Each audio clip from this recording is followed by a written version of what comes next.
ഏത് നിഷ്ഠൂരമായ കാഴ്ച കാണേണ്ടി വന്നെന്ന് പറഞ്ഞാൽ അവൻ പതറി പോകത്തില്ല.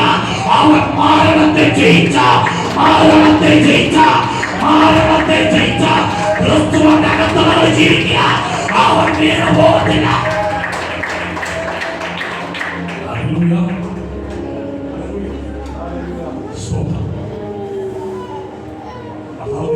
ദൈവസഭ ദൈവസഭ കൂടിയിരുന്നു. അദ്ദേഹം പുറത്തു രണ്ടാം ഭാഗം വേഗത്തിൽ നോക്കാം. നാലാം അധ്യായം നമ്മൾ ആരംഭിക്കുന്ന സമയത്ത് വായിച്ചു വരുന്ന സമയത്ത് നമുക്ക് കാണാൻ കഴിയും. ഒറ്റ പ്രസംഗത്തിൽ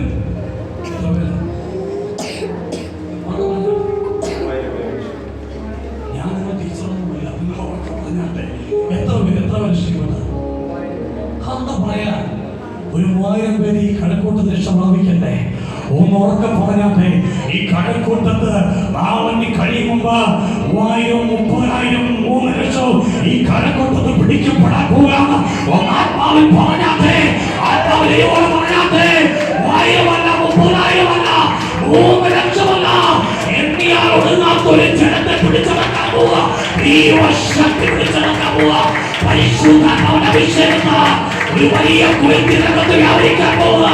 കഴക്കൂട്ടത്തിൽ വാദമുണ്ടെന്ന് അറിയത്തില്ല, എത്ര കൗൺസിലറുണ്ടെന്ന് അറിയത്തില്ല, എത്ര വീടുകളുണ്ടെന്ന് അറിയത്തില്ല. അതൊക്കെ വിഷയമല്ല. ഇത് മുഴുവൻ പിടിച്ചടക്കാൻ പോവുക. ഇതിനെ മുഴുവൻ പിടിക്കാൻ പോവുക.